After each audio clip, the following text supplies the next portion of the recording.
अस्सलाम वालेकुम। तो आज की इस वीडियो में हम देखेंगे कि हम अपने एक्सेल की जो वर्कशीट होती है इसमें जो हम पिवट टेबल्स ऐड करते हैं उसे हम कैसे फुल ऑटोमेटिक बना सकते हैं कि अगर बाद में हमारे पास जो सोर्स डाटा होता है वो चेंज हो जाता है या उसमें कुछ न्यू रोज ऐड हो जाती हैं तो वही सारी चेंजिंग जो है वो हमें पिवट टेबल में भी नजर आ सके ना। कि क्योंकि ऐसा ही होता है कि अगर हम सिंपल पिवट टेबल बनाते हैं और बाद में हमारे पास जो डाटा है सोर्स डाटा वो चेंज हो जाता है तो वो सारी चेंजिंग पिवट टेबल में शो नहीं हो रही होती। लेट्स सपोज हम बनाकर देखते हैं और पहले और बाद में दोनों तरफ से देखेंगे कि हमारे पास चेंजिंग शो हो रही है या नहीं हो रही। तो बहुत ही इजी वे हैं जिसके बाद हमारे पास जो हमारे पास पिवट टेबल्स हैं वो फुली ऑटोमेटिक हो जाते हैं कि अगर कोई भी चेंजिंग होती है सोर्स डाटा में तो वो सारी चेंजिंग जो है वो पिवट टेबल में भी शो हो रही होती हैं। तो ये काफ़ी यूनिक चीज़ है और ये काफ़ी यूजफुल थिंग भी है। तो आज की इस वीडियो में ये डिस्कस करते हैं। तो सबसे पहले हम एक पिवट टेबल इंसर्ट करते हैं यहाँ से। तो यहाँ पे अब हम अपना एक पिवट टेबल इंसर्ट करते हैं और यहाँ से लेट्स सपोज जेंडर को हम रोज में ले आते हैं और यहाँ से हम अमाउंट को वैल्यूज में ले आते हैं। अब ये देखें जो मैन की जो हमारे पास अमाउंट आ रही है वो यहाँ पर भी मैं लिख लेता हूँ 146 आ रही है। अब लेट्स सपोज अगर मैं अपने मेन सोर्स में अगर मैं जेंडर की जो वुमेन है लेट्स सपोज मैन इधर 0 है, मैं लेट्स सपोज 1000 कर देता हूँ 10,000 का। अब इतनी बड़ी वैल्यू मैंने इसमें ऐड की है। अब अगर मैं शीट 3 में जाता हूँ यहाँ पर देखता हूँ तो यहाँ पर कोई चेंजिंग जो है वो नहीं आई। तो अब यहाँ पर कोई चेंजिंग शो नहीं हो रही। तो हमने अब क्या करना है कि हमने इसको फुली ऑटोमेटिक बनाना है। अब इसे फुली ऑटोमेटिक हमने इस वे में बनाना है कि अगर हमारे पास सोर्स डाटा में सारी चेंजिंग होती है तो वही सारी चेंजिंग जो है यहाँ इस पिवट टेबल में भी शो होनी चाहिए। तो इसमें अब हम कैसे बना सकते हैं, ये सिंपल सी एक हमारे पास ये इसका एक सिंपल सा हमारे पास ये VBA का प्रोग्राम होता है, 1 लाइन के कोड होते हैं, कोई इतना लंबा चौड़ा कोड नहीं होता। ये वाला कोड है हमारे पास, ठीक है। ये हम शुरू से देखते हैं कि हम ये कोड कैसे इंसर्ट करना है और हमने इसे कैसे यूज करना है।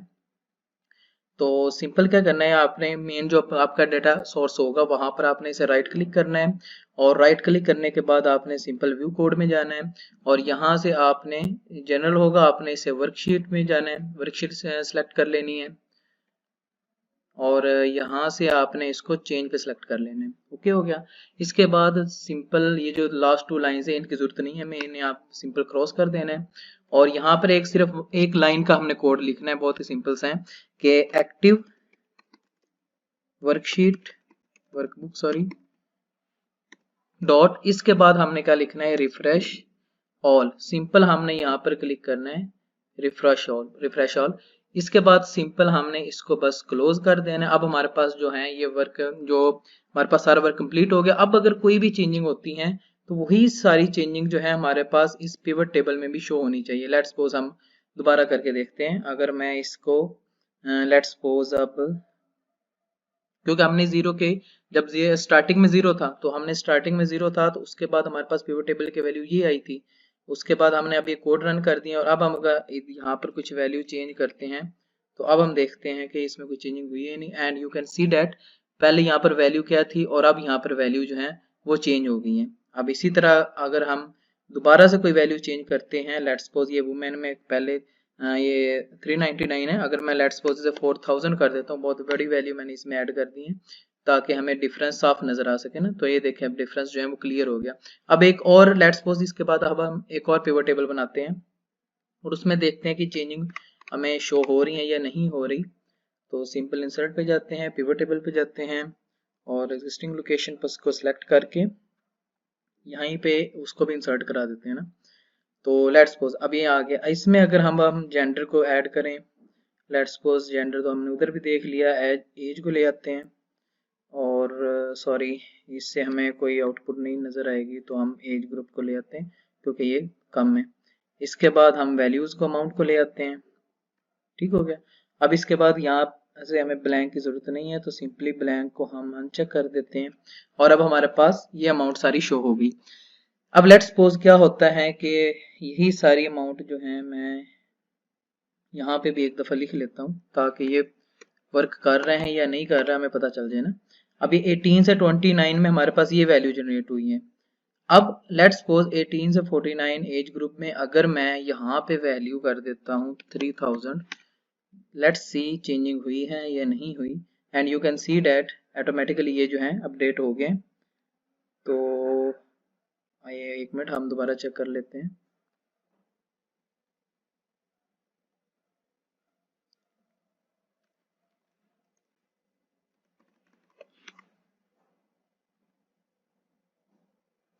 सॉरी, ये 18 से 49, मैं एज ग्रुप में रॉन्ग में कर रहा था, इसलिए वजह से वो ये चीज़ जो है वो चेंज हो रही होती जा रही है उसके अकॉर्डिंग ना। अब 18 से 49 में अगर हम दोबारा देखें, 18 से 40 ये वाला एज ग्रुप है, सॉरी। तो इसमें अगर हम 20,000 ऐड कर देते हैं तो लेट्स सी चेंजिंग हुई है या नहीं हुई। And you can see that जो हमारा पिवट टेबल है वो ऑटोमेटिक है, उसमें अगर कोई भी हमारे मेन सोर्स में चेंजिंग होती है तो वो यहाँ पर भी शो हो रही है। अब लेट्स सी कि हम एक पूरी की पूरी रो ही, लेट्स सपोज डाटा ही हम और ऐड कर देते हैं। यहाँ से अब हमने डाटा और ऐड हो गए, तो अब क्या डाटा और ऐड होने से भी पिवट टेबल में चेंजिंग हुई है या नहीं हुई, ये भी हम देख लेते हैं।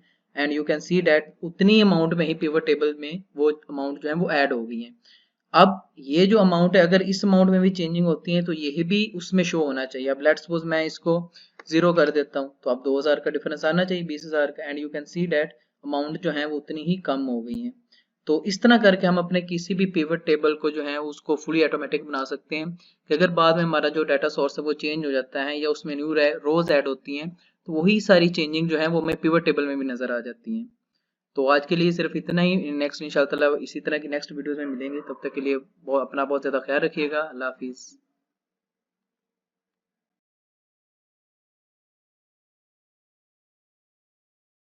Subscribe to our channel and press bell icon.